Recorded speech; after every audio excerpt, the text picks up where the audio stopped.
What's up everybody? Today we're going to talk about the Zoom Super Fluke. Alright, so you're here to learn a little bit about fishing Super Flukes. It's one of my favorite ways to catch fish in the springtime, summertime, early fall. Basically anytime where there's grass and fish are actively feeding, you can get them on a Super Fluke. It's one of the most unique ways that you can still get a reaction strike out of a very finesse-like presentation. So it's unique, it's something that every bass fisherman should be comfortable with and be ready to use when the time is right. All right, so first let's talk about colors. There's 4 primary colors that I like to use when it comes to a fluke. And the first one is going to be the white ice. It is basically a white pearl, which is the next color, with silver flake in it, so a little bit more flashy than the regular one. The second one, like I mentioned, is white pearl. The third one is going to be albino. And then lastly is going to be a pumpkin red, some sort of green family. And the reason you would want to go to the green color is if the fish are a little bit more finicky, you're trying to use those white or brighter baits and they're just not, maybe they're following it and not taking it, or you're not getting any bites at all. You can start to go towards that more natural color and see if you can get something going there.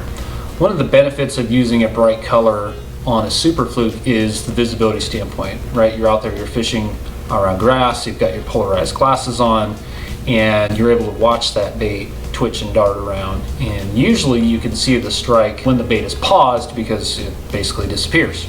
That's one of the most fun parts about fishing a Super Fluke. All right, so we talked about colors. Next up is the bait. So I've been showing the Zoom Super Flukes.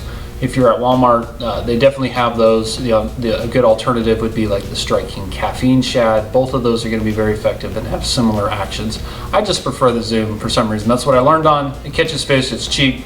There's really not much not to like about it. Another consideration for a fluke is like a Z-Man Streaks. So this is an Elastec bait. You may be tempted to go this way, but I would warn you that these don't really sink, right? So they're super buoyant. If you watch my dead rig videos, like I'll link up here, you'll learn about the buoyancy of Elastec. And what I use these for is for a chatterbait trailer. They make fantastic chatterbait trailers. So do the regular Zoom Super Flukes. So if there's something that you haven't tried yet on a chatterbait, is to put a standard fluke on there and you get a really dramatic darting tail out of it. That's worked pretty well for me. When it comes to hooking the Super Flukes, there's really 2 ways to do it. There's 3 ways to do it if you include a double rig or donkey rig that you'll see sometimes online.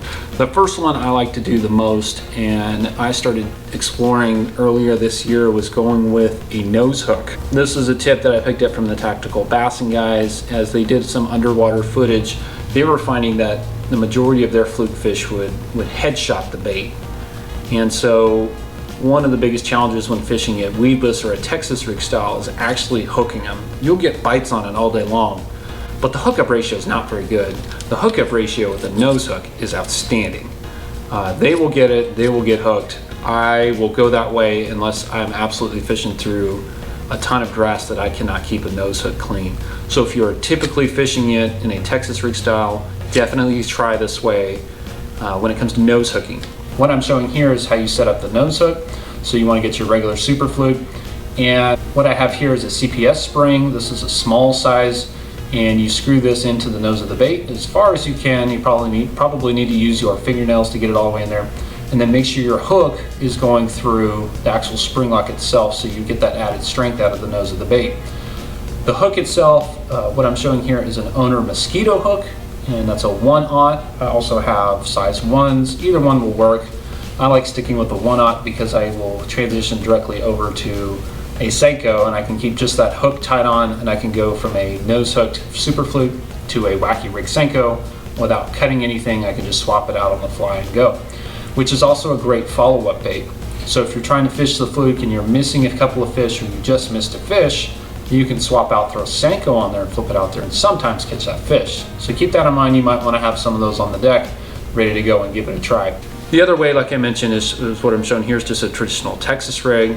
Again, a fantastic way if you're fishing around brush or timber, something more woody that is a lot more, that's definitely going to snag that open hook. But if you're fishing around grass, I would definitely try to fish it with the nose hook first. And if that just isn't working out, then you can back up to the Texas rig style. but definitely try that if you haven't already. The third style that I kind of mentioned, there's videos on it. I don't personally fish it a lot. This is called a donkey rig or a double rig, where you're throwing 2 flukes at the same time using 2 different swivels, and you kind of get that darting action together. I think it's great.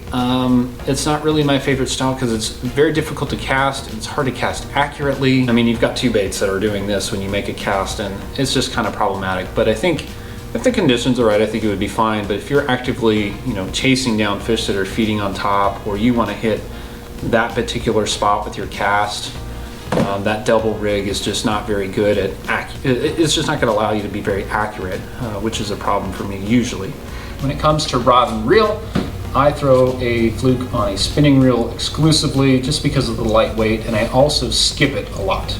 There's a lot of value in skipping a fluke. It's even in open water, as I'll try and show in some of these videos. But if the fish are actively feeding, or if they're in an active mood, skipping it kind of gives you a top water action, and it also improves the drawing power of the bait. Rather than casting it out there, you get a small splash, you get this kind of whopper plopper effect of the bait coming overhead like something just fell in the water, something's trying to get out of the water, a bait fish is fleeing away, and you get that skipping action. And it gives you a very unique profile that not a lot of people do.